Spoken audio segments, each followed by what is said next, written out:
All right, you're listening to Free Thinker Radio here on KPFT. We've got a lot of news. We're going to get some music to you. We're going to listen to some So Soon the Truth. I'm here with my friend and co-host, Derrick. Hey. What's going on, everyone? All right. Listen to Free Thinker Radio. We'll be right back. Stay tuned. Enjoy this So Soon the Truth, Separation Anxiety on 90.1 KPFT Houston.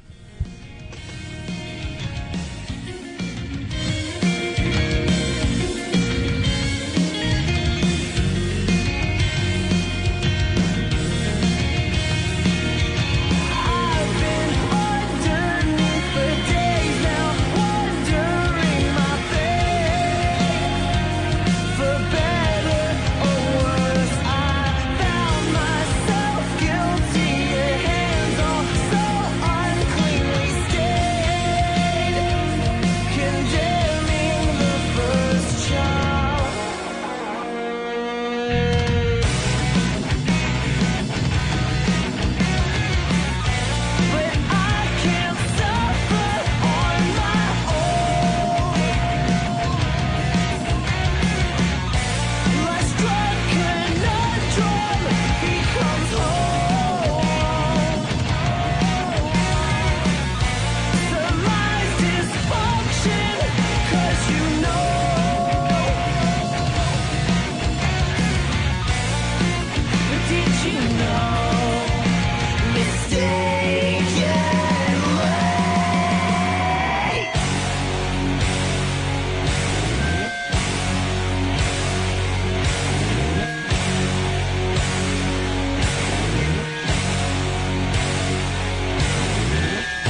right, a little So Soon the Truth. We love to get into music here on Freethinker Radio. We played a lot of music from around the world. We played a lot of local music, had a lot of musician guests. We got some guests today, but I want to make sure, well, that was So Soon the Truth. I imagine Separation anxiety. I imagine that some listeners may listen enough to become familiar with some of these bands. If so, that's awesome. I know we have some listeners, we have hundreds of listeners that listen to the archives, and sometimes more to the archives, both on the Conscious Resistance YouTube and here on KPFT, than sometimes are on the live show. So we want to ask you to, engage with these archives. If you've got a comment or a question about something, please, post that up in there. We love the way the dialogue just between the callers in, the comments online. The show's really been about that from the beginning, and seeing it blow up over here on the FM side is pretty exciting. On the way out, our friends from the People's News here on Community Radio KPFT were remiss because they didn't get to mention the World Naked Bike Ride, but we won't miss that here. When is that coming up? That is tomorrow, June 8th. Ride for Earth, ride for safety, ride for freedom, just ride. Kick it off at Super Happy Funland around 7 p.m. Got all kinds of stuff at Bohemios, Under the Radar. So just give me some clarification. Is this really a naked bike ride? Like, do I need to be naked, or is that optional, or what's I wish I really knew more about that, but like we talk about on Freethinker Radio sometimes, you can decide which laws to nullify. And one thing I will say is this says a peaceful and creative protest ride supporting decreased fossil fuel addiction, safe cycling, and freedom of expression. So what I imagine is they're trying to say naked like they don't have a lot of pollution. Gotcha. Cool. Yeah. Well, that works. But that's one interpretation. So that's Super Happy Funland tomorrow? Yeah. Awesome. And a lot of riding. We love to ride bikes, so I thought I'd mention it, and they were sad about not mentioning it. We always spend the first few minutes of the show kind of talking about what we've been up to the past weekend, different events that are coming up, and covering local news. And as Micah said, we do have a guest with us we're going to get to in just a moment. I do want to mention another event since we're talking about some. One of the things I'm going to be attending tomorrow, participating in, is the Cannabis Reform of Houston Walk, which is taking place at MLK and OST at McGregor Park, I think is where they're meeting tomorrow from 4 to 7 p.m. And, it's just going to be the organization is Cannabis Reform of Houston, kind of came out of the ashes of Houston Normal, I guess you could say. And they are going to be out there holding signs, passing out flyers, talking to people about medicinal and recreational cannabis and pushing for that. And then I think from what I've gathered, after their street action, they're going to be going to Midtown Bar and Grill right here in Montrose for kind of an evening gathering, hangout session, get to know that community. So I'll be there if anybody wants to come check that out. And then also our buddy Johnny, our producer who is usually here, he is out for one more week. He'll be back with us next week. He sent me a flyer. We've mentioned before, he lives at the community space called the House of J over in the east end of Houston. And tomorrow night they're going to be doing a show for those of you who like some punk rock and some rock and roll, want to go out there and check that out.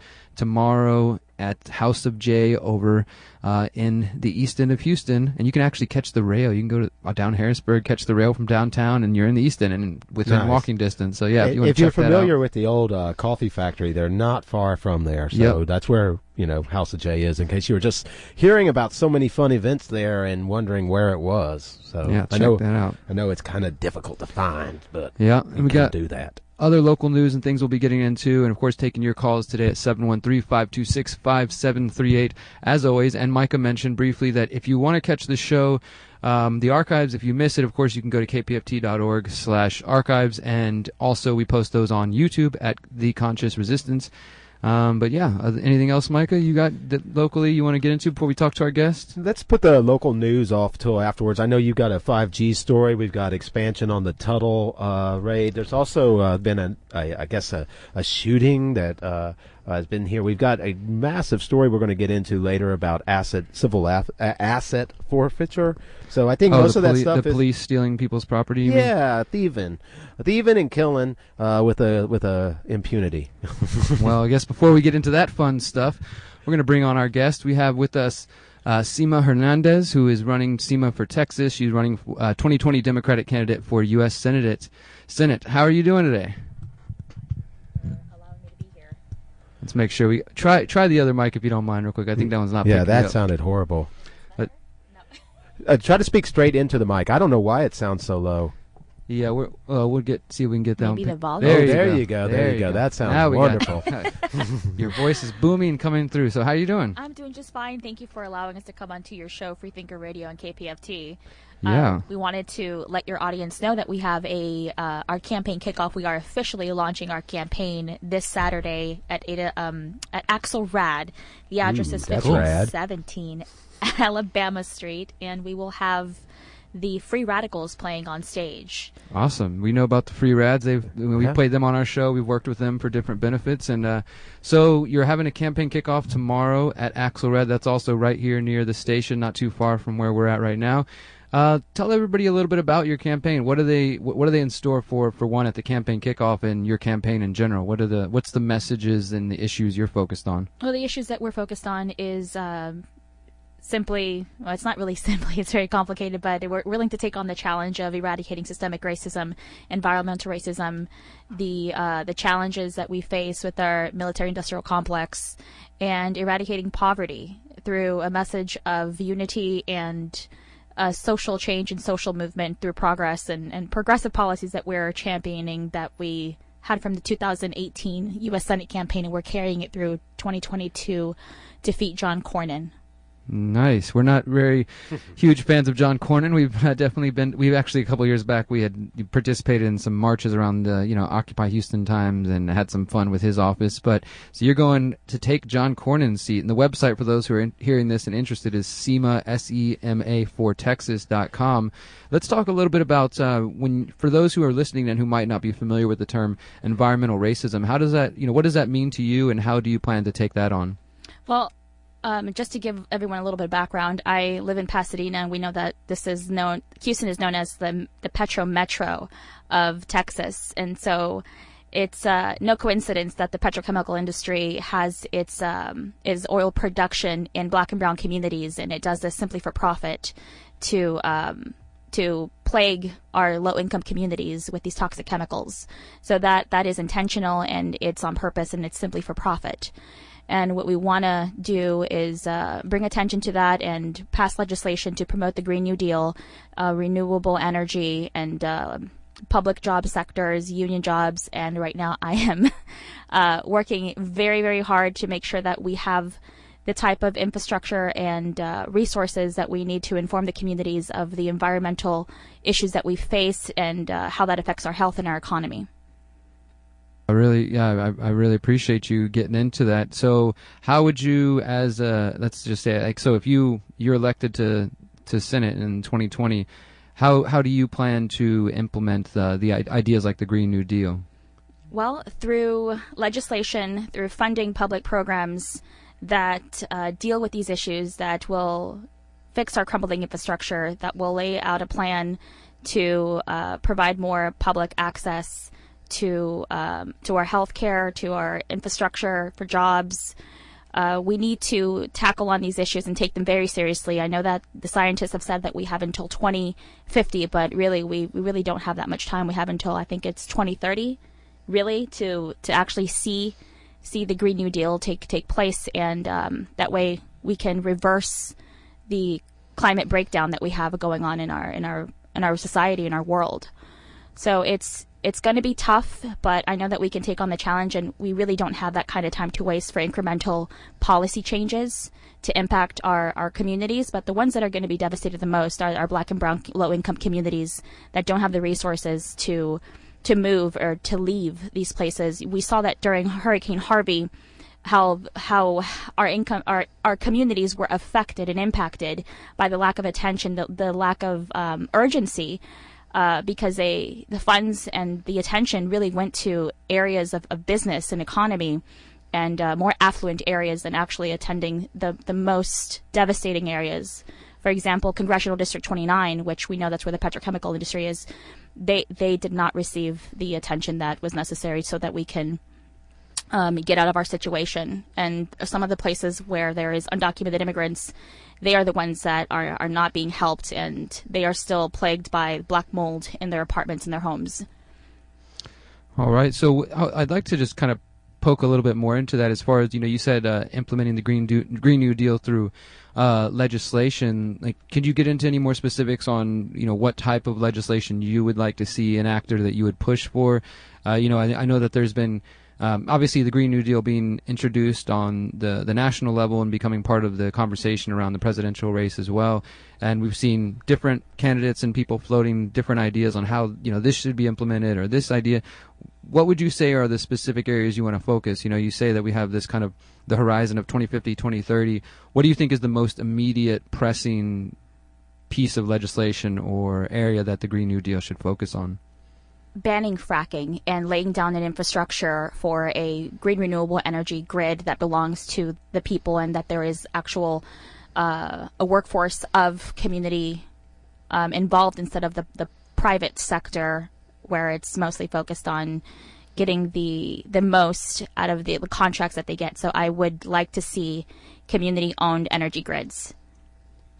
Awesome. I like the sound of that. I'd be interested to hear more about that. I'm guessing that if people visit SEMA for Texas, there's more information where they can find out more about your campaign. Yes, unlike other candidates that are challenging John Cornyn, we actually have policies. We have a platform that we're running on, and it's unapologetically human and progressive.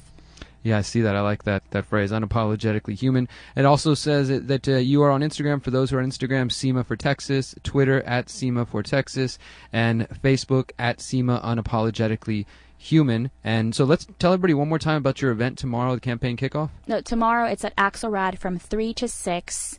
The address is 1517 Alabama Street in Houston, Texas, and we will be there. There will be availability to register to vote and volunteer for our campaign, as well as a silent auction, and we will be having desserts, a dessert table, so people can come on by and satisfy that sweet tooth and get to work on this grassroots campaign.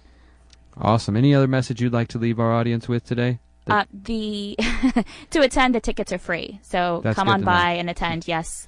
What we want to do is make sure that we have the people. They may have the money, they may have the media, but we have the people, and together we are stronger. Absolutely. And you have community media, this here at KPFT, which is, of course, corporate free community ran radio. So we're always happy to get the word out on other candidates who aren't going to be funded by the big interests, special interests, and things of that sort. We really appreciate you coming on and talking with us today. If anybody wants to find out more, again, we do recommend checking out SEMA, SEMA for Texas.com, and find her on Instagram, Twitter, and Facebook to get more information, and maybe hit up Axelrad tomorrow. Make some time to go out there. All right, thank you so much for allowing us to Absolutely. be here on your radio. Thank you, guys. Bye. Thank you for your work, definitely.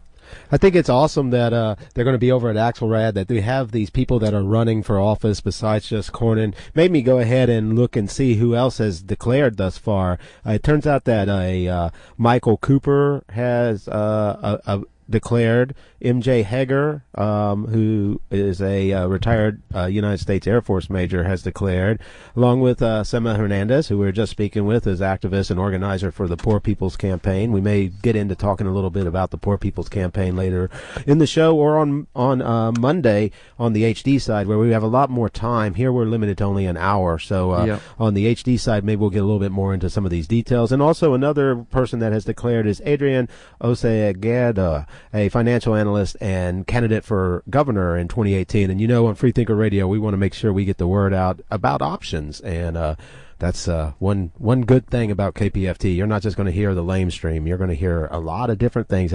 You may agree with some, you may disagree with some, but it's going to get you thinking. It's going to get you seeing what's going on in the world. So you want to get into some news, or what do you want to do now? Well, just a couple of things. I just want to throw this out there again. This is just for anybody who's interested, because we are talking about this. I will just briefly mention that I also have a campaign for mayor here in the city of Houston. If anybody wants to visit DerrickBroze.com, you can find out more about that.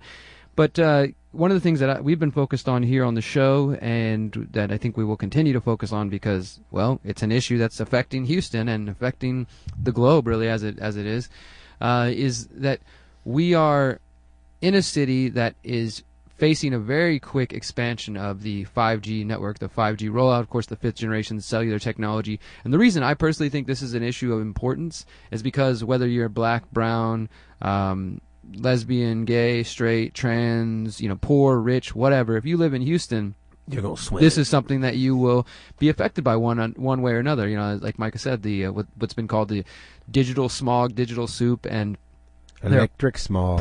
Electric smog, electric soup. There's privacy concerns, health concerns that we've gone on and on about. I don't want to repeat myself for anybody who's listened. You know the gist of it. What's new? And if not, then go back and check out some of the archives. But I will say there's two pieces of information, one that relates locally and one that's kind of a bigger picture. But first I'll talk about the bigger picture, which is that just last week, the Louisiana House of Representatives, the state legislature, voted unanimously, 103 votes, 0 no's, 2 people absent, in favor of ordering the Louisiana Department of Environmental Quality, a couple different Louisiana state departments, to study the environmental and health impacts of 5G on the state of Louisiana as they are rolling it out in New Orleans and Baton Rouge and elsewhere, which is pretty big. They became now the first state to do that. And, that's pretty interesting. And so we've talked about this before, how the FCC, they've actually, through the FCC and through Trump's executive orders, they basically have made it where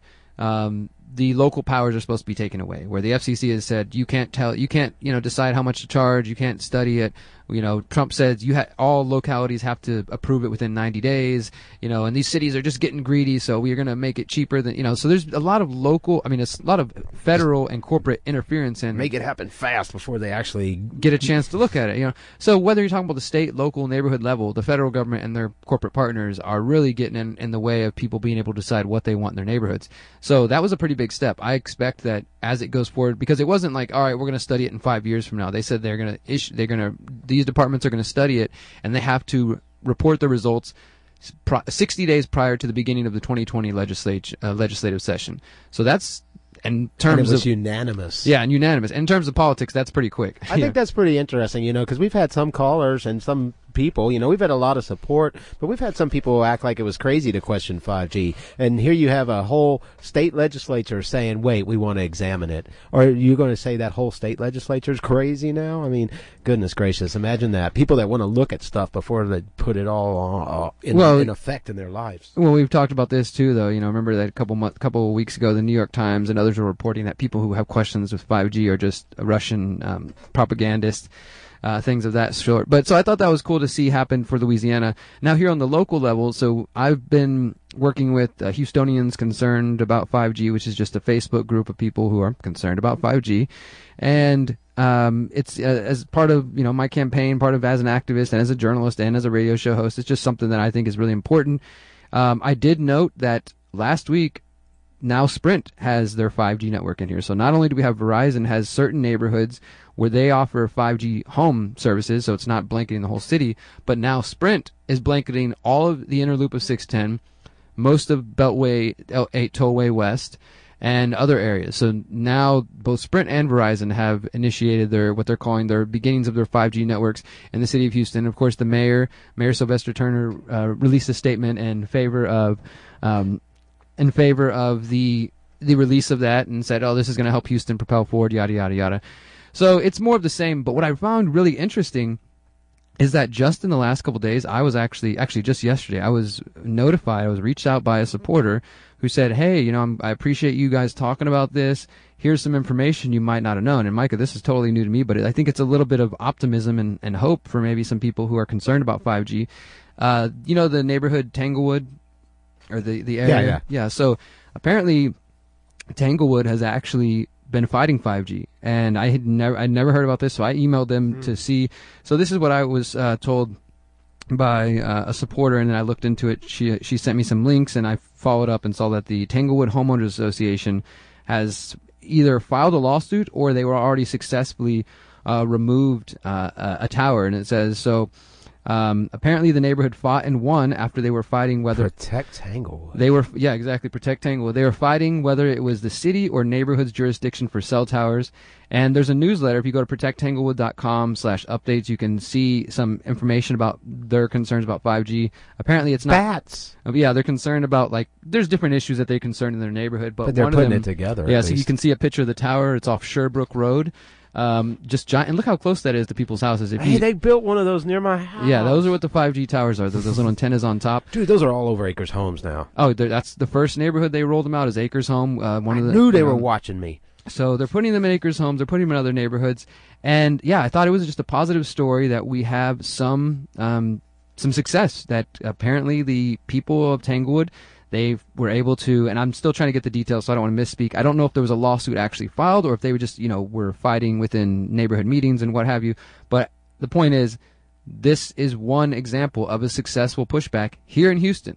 Now, we have examples in Switzerland. We have examples in Brussels. We have examples of people in Australia. I've listened to interviews recently where lawyers are going and getting people doctor's notices, basically. And this is interesting, Michael. Maybe another show we can go deeper into this, or maybe on Monday or something. But apparently there is, and this apparently is illegal in the U.S. too, but you'd have to find a doctor. If you go to a doctor and you talk to them about your concerns about 5G, and the doctor says you have the potential for, say, electromagnetic hypersensitivity, or the doctor is just aware of the potential health effects, the doctor can write an order, and I don't know what the official title is, but it's essentially a restraining order on one hand, where that could then be used to take it to court and say, look, this company is trying to build a tower near my house, and I have this note from a doctor that says that this is going to put me in danger.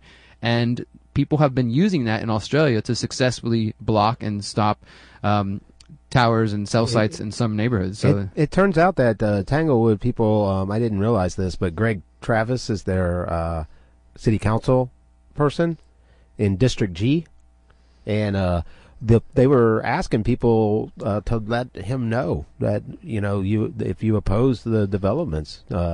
District G at HoustonTX.gov. So I thought that was kind of interesting. Like, they're trying to reach out beyond just the Tanglewood, where they have, I guess a little bit of some support, and trying to find other people within District G. So if you're in District G and you're curious about 5G, not only is there the group you were mentioning earlier, what is it, Houstonians Concerned with 5G, yeah. But there's the Protect Tanglewood. Even if it's not your neighborhood, it's right there in the same district, trying to maybe put a little pressure on Greg Travis to see what he can do. And we know council members can only do so much. It's almost like they're just nothing in a way, because they can't really tell us how they can introduce stuff. They can't. Well, so the thing is that when we've talked about this, is because of the city charter and because the mayoral position in Houston is a particularly strong mayoral position, even stronger than other cities that have a strong mayor position, because typically cities either got a weak mayor or a strong mayor. We have a strong mayor here, but it's even particularly stronger than other places where the mayor gets to decide what gets on the agenda. So if you come there and say, hey, I live in Tanglewood and I'm concerned about 5G and these towers,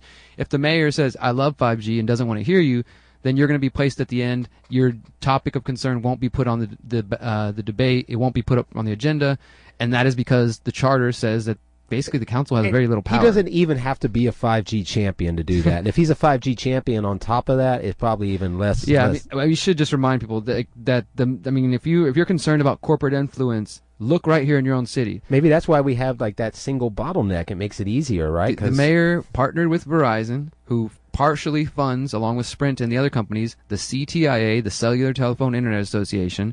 They partner together, they announce a deal for Houston, and then the mayor turns around and gets a 5G Wireless Champion Award. The hubris. And now he refuses to answer any questions. So you, the Houstonian voters, the people of Houston who may have concerns, or maybe this is a new topic to you, your voice doesn't matter as far as the mayor and the CTIA and Verizon and Sprint are concerned. And again, like I said, no matter what background you come from, or what part of Houston you live in, they've already said, oh, don't worry, we're going to make sure we put it in the poor neighborhoods, we're going to make sure we put it in the rural parts of town and the country. Like, nobody's going to get left behind. Yeah, it might be your yard that now will get a big poll. Maybe you don't care about, maybe you question whether there's any health effects. That's fine. That's legit. You can be able to your own thought, right? And maybe you think, the advancement forward is worth something. But look, there's all kinds of ways this could be messed up, even if it's not messed up like, medically. We did have the doctor on that spoke about EMF and how it affects people and Dr. such. Martin Paul from Washington State University. But there's more issues than just that.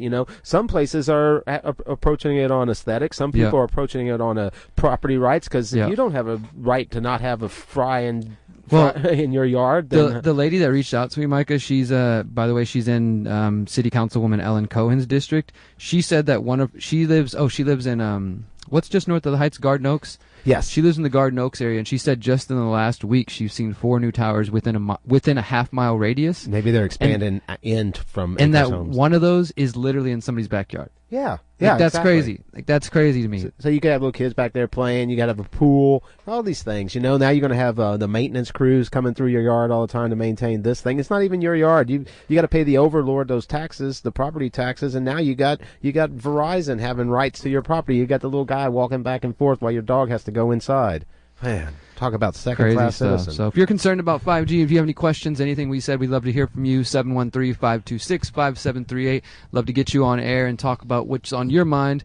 And we're going to continue rolling with some Houston news and some national news. Mike, one thing I want to focus on once we talk about Houston is just the escalation of the war on journalism since, some people are calling it the Assange effect. We'll talk more about that. But, there's just been a number of stories of journalists getting raided, getting arrested, getting, just deleted off the internet. We're now moving from not just being censored online to being houses raided, documents taken, Well, it's you can't just stop by cutting someone off the internet. You got to keep messing with them because they might actually still remember how to print flyers or print something. You got to take away their voice. But what else you got going on in the city? Well, Houston's a crazy place. I'm going to be fast with this because I know our show's a little tight today, and we've got so much good stuff to get into. But it turns out that there's a former Harris County deputy constable that's been charged with sexual assault, and there's some serious concerns that he has more victims.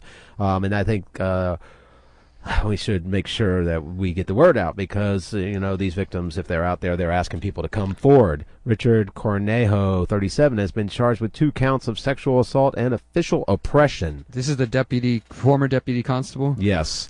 He's accused of following a woman to her home. Jeez. Yeah. And forcing her to have sex with him, there, I guess. Criminal documents state that he was indicted Wednesday, taken into custody just yesterday. A second woman has come forward saying that he's assaulted her. They believe his appearance has changed, so they have multiple pictures up there of him.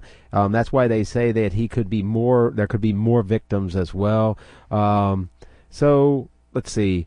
And we've talked about this with other officers. It's just a horrible abuse of power because, obvious reasons. He was first sworn in as a deputy with Harris County Precinct 4 Constable's Office in June 2016. This assault that they've come forward with took place on July 28th, 2018.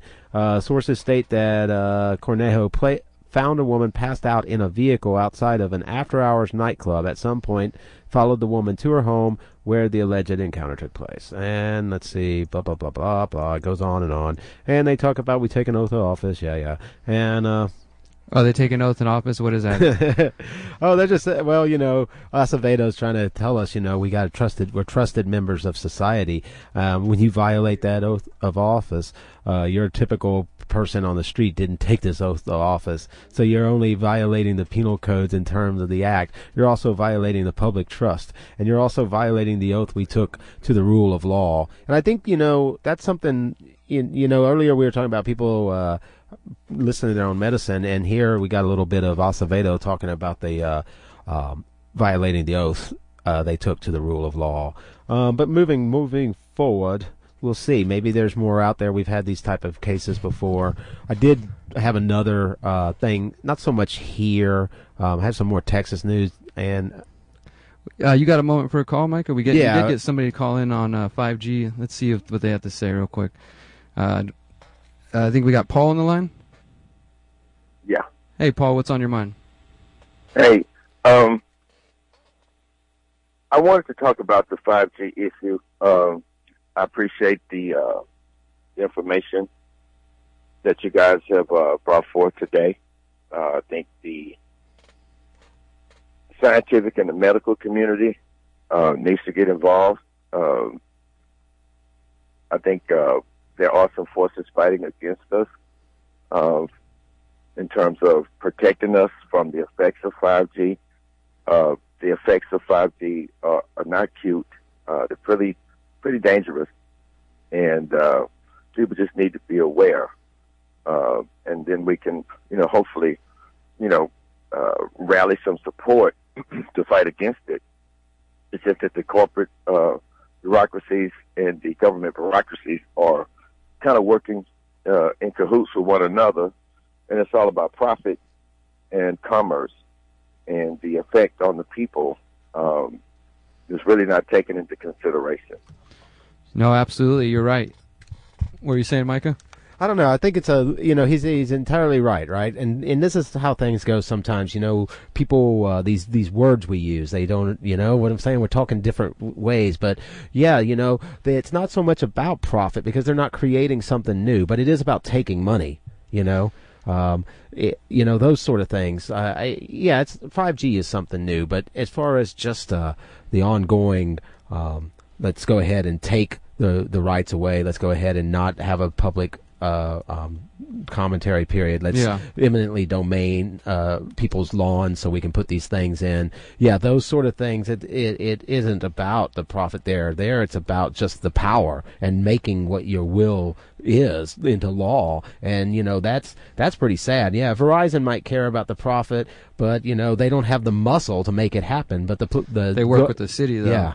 So that's how they're in cahoots, and this government, this corporatism, fascism thing is always that, right? Government's in cahoots with private industry because the government doesn't have the means to do it because they don't create 5G. They don't know how to do that. They don't do these things. So they turn to the experts for that side of things, and the experts turn to the thugs and government for the force. Yeah, so I'm sorry for going off on that because we were kind of I was kind of under my breath saying something and you pulled me into it, but that was more or less it. That taking this stuff isn't so much profit. What do you think about this, Paul? Are you in Houston, by the way? Do you live in Houston? Yes. You're listening from Houston. Have you seen any of the cell sites or the towers popping up anywhere near you? Yeah, I think I've noticed one or two. There are no signs around the fences that give people a warning or notice as to what the towers really are and the level of microwaves or gamma rays or whatever will be transmitted through those towers and what the exposure will mean. That's a very good point. Nobody's brought that one up before. That there's no warning on these things about what they are or measure of the harmful effects. Yeah, exactly. Well, the public needs to wake up. We need to use social media. We need to get some PSAs on TV. We need to get more radio announcements. We need to get more information out there. We need with some scientific proof or evidence or whatever. Because trust me, from what I've heard about 5G, it's really going to screw people's minds up. It's really going to fry our brains. Okay. And I heard one of you guys mentioned that it's not so much for profit. It's a so-called new service. But trust me, Sprint, Verizon, and T-Mobile, yeah, it's all about profits because the new wave of phones is 5G phones. Yeah. So trust me, there's a profit motive, even though that might not be the initial presentation of it. Yeah. But yeah, it's about the money always. Yeah, it's about the control. It's a power deal, and all those things are forms of power, right? Money is power, right? There's so many different angles on this, Paul, and we appreciate you bringing that up because, as we were saying earlier, there's the health issues, the privacy concerns, the local control, the putting it in your backyard. There's also just that on the federal level, this is the corporations and the federal government working together to take away local power from the people. And power, property, money. Yeah, unfortunately, we live in a city currently where there's not a mayor or any city officials who are willing to stand up to this. We live in a city with a 5G champion, so you're already told you got Goliath to go against. And as far as spreading it on social media, Paul, I want to recommend if you do use Facebook, check out Houstonians Concerned with 5G. There is a Facebook group, and it's fairly active. They're looking to connect with more people to do what you're talking about, to spread the word and to find new creative ways to get out there. And we're here every Friday talking about this issue. We're going to continue to talk about it, and we appreciate your call. Anything else you want to say? Well, there's not much that I can add. It appears to be new information, but it's not new information. This public disclosure has not taken place. That's not by accident. That's by design. And so by the time we get a clue of what's in it, how it affects us and how it will affect pets, pregnant women, our children, how this exposure will affect us, we won't know until we've already been affected, till it's already in effect. Okay, so advance notice, we have gotten none of it, except on, certain information channels, shall we say. Yeah. But, by the time we get a clue, we'll already be, exposed to the radiation effect. Exactly. I think that's part of the it's being rolled out in such a slow fashion. So by the time we know, it's already too late. So we need to crank up we need to speed it up. We need to be expeditious about getting the information to the people over and over again, because people generally don't hear it the first time. It doesn't soak in the first time. Okay, they think a new phone, faster speed, but gee, this is so good and wonderful. No, it's not. Yeah. Thanks a lot, you guys. Have a great weekend. Thank you, Paul. Yeah, for sure. Thank you, Paul. He had a lot of really good points, and I didn't mean to diminish the Prophet not being involved in it. I was trying to kind of point to that the problem wasn't so much that they were trying to profit, more like that. It's not so much that they're trying to profit by creating something new. It's the problem is more what they're, doing without even, they are thinking about, I think the last moments of what Paul was saying is something that keeps coming up with this again and again. They are moving fast as possible. Race to 5G. Yeah, and everything around it is framed like that. Race. Can't slow down the race to 5G. Got a 5G champion. The mayor says, we're going to be before Austin. We're going to be before Dallas. And America's going to be before China. Yeah, and see, the whole thing is this race. So what all is packaged in 5G? Because look how simple that is. That's just a letter and a number. But everybody thinks they know everything about it. But we've barely begun to talk about it, and we're all going to be soaked in it. And I think one of the things that by focusing on the profit side of things, I think it's important, and I'm not trying to diminish it, but it loses something that one of our callers who focuses on quite often, and that's the control side of things. Because with 5G, you're going to get the whole Internet of Things, and you think you're being tracked on your cell phone now. We all notice how we get the ads about things we never looked for. Things you just talked about privately. Yeah, I've heard this from so many people. It's ridiculous. We've had callers that have said There's no conspiracy that your Samsung Smart TV is listening to you. Okay, now expand it to your fridge, your smart everything. Home, your smart whatever. That's the promise of 5G. That's the hidden thing. That's what they're after. And who knows what else, The health effects, I do think that it's a concern. Anytime we're going to adapt a new technology, think about it. They used to say DDT is good for you. It's just basic science to think the precautionary principle. You know what I mean? Like, okay, we're rolling out a newer technology that hasn't been pushed on the public before. How about we exercise a little bit of caution and study it first? The FCC claims they have studied, but the FCC standards are they were last looked at in 1996, more than 20 years ago, on technology that is not the same technology that we're talking about. So I feel bad because I haven't looked up who's been head of the FCC to see how they rotate out of that revolving door. Ajit Pai is the current FCC head, and he was formerly a lawyer for Verizon. Wow! Imagine that. Could have predicted it. That's why I knew I had to look. That's really interesting. Notice how they go from one side of the corporatist regime, the government side, or one side of it, the business side, and go through the revolving magic door, and boom, they're a government employee to move forward the same agenda. After all, you need experts to work for both government and private industry. Revolving door. Right? You want to go to song, Mike, or you want to keep going with your story? I know you were on a story. I got all kinds of stories, but let's hit a song. We're going to hit a quick Motion Hotel break. These are our friends. They're playing this weekend or next weekend at Houston Food Fest, and then they also told me they're going to be playing at Margarita Festival in the Woodlands. They got a lot of cool shows coming up. We're going to try to get them on some of our shows coming up and some other events, but for now, check this out. This is Friends with Friends from Motion Hotel. You're listening to Freethinker Radio on 90.1 KPFT.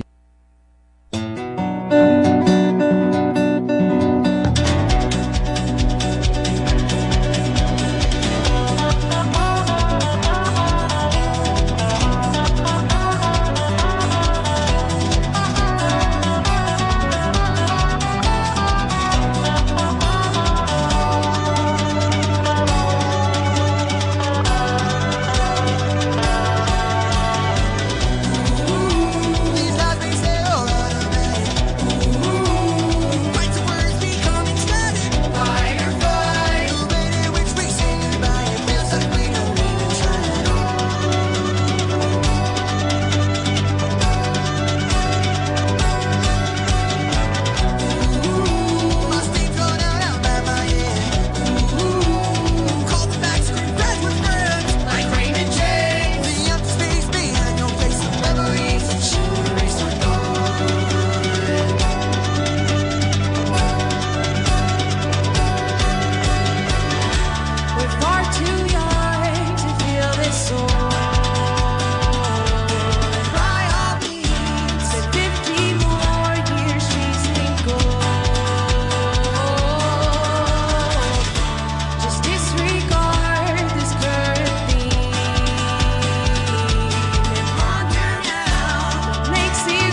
Wow, we were getting distracted by this event. I have to admit, this event here we're talking about is local brews and local grooves, and I guess House of Blues. Yeah, and this is next Saturday, and there's a lot of people on there. Forever Miles. Who else do you see on that lineup? Forever Miles, Fox Parlor, Heights Funk Collective, Marina Rocks, Marley Moon, Polaroid Summer. So, some I have Texture Yellow. Wow, yeah. Tighten Up, Dem. Yeah. So there's that, and then there's about a dozen plus breweries that are going to be hanging out there. This is a real local thing then. That's House pretty of cool. Blues next Saturday, June 15th, 3 p.m. Should we give a couple of these tickets away or something like that? We do if have you some wanna, tickets to give away. Yeah, if you think you want these, just call and tell us, and if you beat some other people to telling us, yeah, like we'll maybe give the them next couple people who call in with something interesting to add to the conversation, if they're free next Saturday, June 15th. And they look like they cost money on the web. Yeah, they're not. It's not a free event. Yeah, it's not a free event. I'll say that. But yeah, so if you want to do that, call in at 713-526-5738. We've got about 10 more minutes with you, and we're going to cover some important news. Micah, what do you got on the horizon? Oh, we got some stuff to get into. I tell you that much. Let's see. There's I thought this one was interesting. I kind of brought in from the national news. Police demanded he unlock his cell phone, and he didn't. He spent 44 days in jail. I saw that. That's crazy, dude. Yeah, and just cutting down to the chase of it, some people would few would choose jail, but this individual's decision reflects a growing resistance to law enforcement's power to peer into Americans' digital lives. The main portals into that activity, of course, are cell phones, which are protected from prying eyes by encryption, just in case you didn't use it, and with passcodes along the way. So, probably a good idea to make sure you do everything to set your cell phone up to be protected. You don't want to drop that and have somebody else an unscrupulous individual exploit it. But yeah, it sounds like police are now routinely seeking access to people's cell phones, and privacy advocates see a dangerous erosion to Americans' rights. You ever hear of the Fourth Amendment? You know what I'm saying there? Okay. A right to be free in your papers and effects, and isn't your cell phone basically your papers and effects? While courts have determined that police need a warrant, yay! What do you know? Courts can sometimes do something right to search a cell phone. The question of whether police can force someone to share a passcode is far from settled. While no law in the books and a confusing patchwork of differing decisions, last month, for example, the Indiana Supreme Court heard arguments on the issue. The state Supreme Courts in Pennsylvania and New Jersey are now considering similar cases. As the legal battle unfolds, police keep pursuing new ways of breaking into cell phones if the owners don't cooperate, or enlisting help from technology firms that can do it for them. This has put them at odds with cell phone makers, all of whom continually update their products to make them harder for hackers or anyone to break into, because they know people want their stuff safe. But the hacking techniques are imperfect and expensive, and not all law enforcement agencies have them. This is why officials say compelling suspects to unlock their cell phones is essential to police work. Making the tactic more difficult, they say, would tilt justice in favor of criminals. What do you think about that one? Yeah, it's crazy stuff, man. These kind of things are not only happening like in the case you're talking about, but and we've covered this before. It's increasing daily on the border as well, anywhere near the border, where journalists, just NASA engineers, different people are getting their phones taken, their laptops taken. I'm glad you linked it to the war on journalism, because I think that's a valid link to make, because think about it. I mean, if journalists are under attack, and now hardly anybody, the whole Fourth Amendment has been under attack for about forever, but for severely since 9/11, right? I mean, so people now, it seems almost like everyone's learned the silly thing that if you don't have anything to hide, Yep. So it's kind of unnerving. But yeah, this guy, he basically got arrested for marijuana. Yeah, it's kind of funny. I'm going to just go ahead and read this beginning part. I know it's kind of stepping back a moment. William Montanez is used to getting stopped by the police in Tampa, Florida for small-time traffic and marijuana violations. It's happened more than a dozen times. When they pulled him over last June, he didn't try to hide the pot, telling officers, "Yeah, I'll smoke it. There's a joint in the center console. Are you going to arrest me for that?" They did arrest him. Not only for marijuana, but for 2 bottles that they believed contained THC oil, a felony, and for having a firearm while committing that felony. Well, things got testy then. They confiscated his phones, and they tried to get information. He didn't want them to get any more of his personal things. He got tired of them being in his personal business, it turns out. He didn't want them to see intimate pictures of his girlfriend. So he said, no, I'm not going to let you see my phone. And he basically ended up getting locked up on the drug and firearms charges. Wait, it's not over. 5 days later, when he was bailed out of jail, a deputy from the sheriff's office tracked him down, handed him the warrants, and demanded the phone passcodes.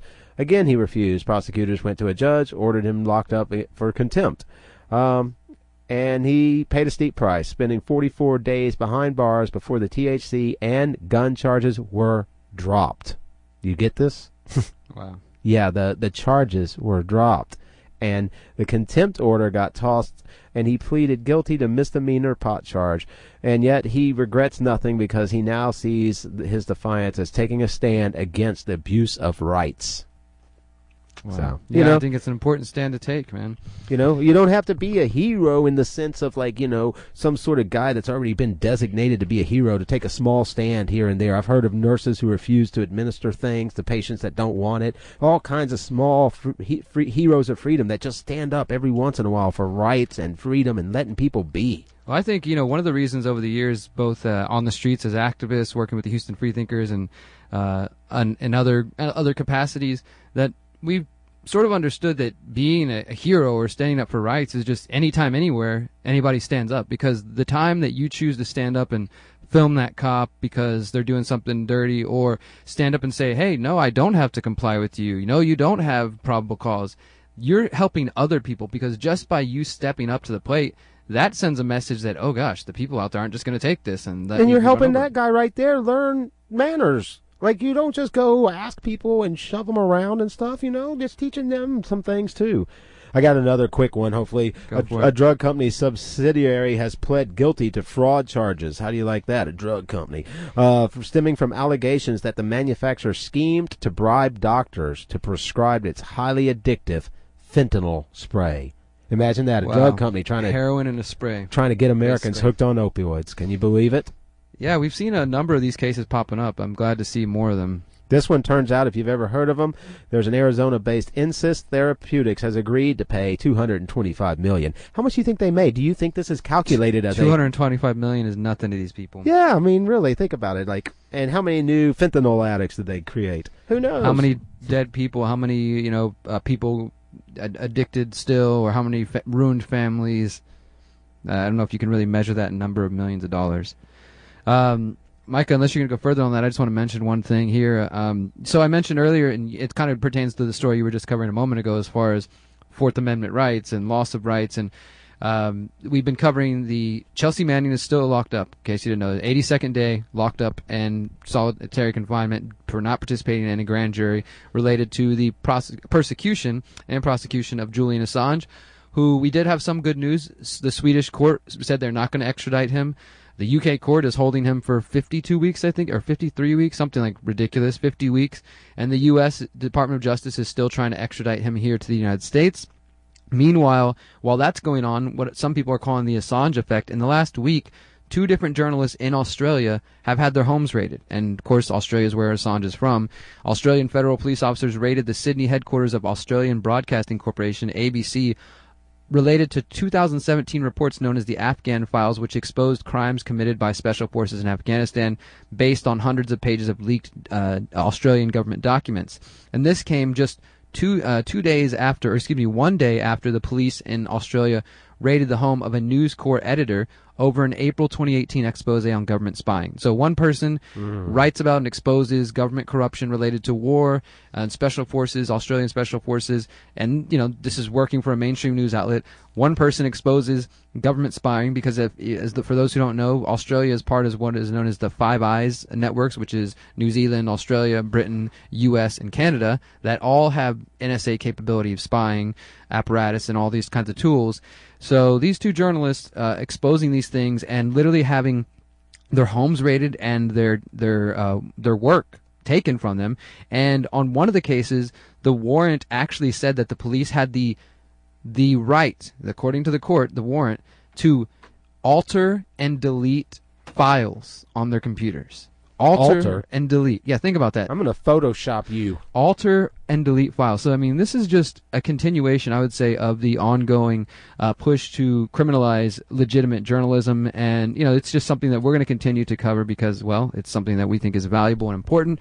And we will keep you guys apprised of these developments. We're going to have to keep, because, you know, as Micah was just saying a moment ago, these things happen more and more. But if we just mention it, say, here today on Friday, and then we forget about it, well, these journalists are still going to be locked up. They're still going to be dealing with these cases. It's up to those of us in the media and those of us here in Houston who care about these topics to keep on them and to keep bringing them up in conversation, because otherwise these people get forgotten, and that's dangerous. For sure. Don't want to forget your rights, don't want to forget freedom, don't want to forget the people out there being abused, and don't want to forget the people doing good stuff, even the small steps all add up to everything. So thank you for tuning in to Freethinker Radio. It's been another good show. It has. Thank you much. We'll be back on Monday on the HD side talking about civil asset forfeiture. I've got all kinds of things to talk about that and much more. So. Tune in on Monday at HD side, 4 to 6 p.m., and we'll have 2 hours to talk to you guys. Until next time, remember, you are powerful, you are beautiful, you are free. Peace.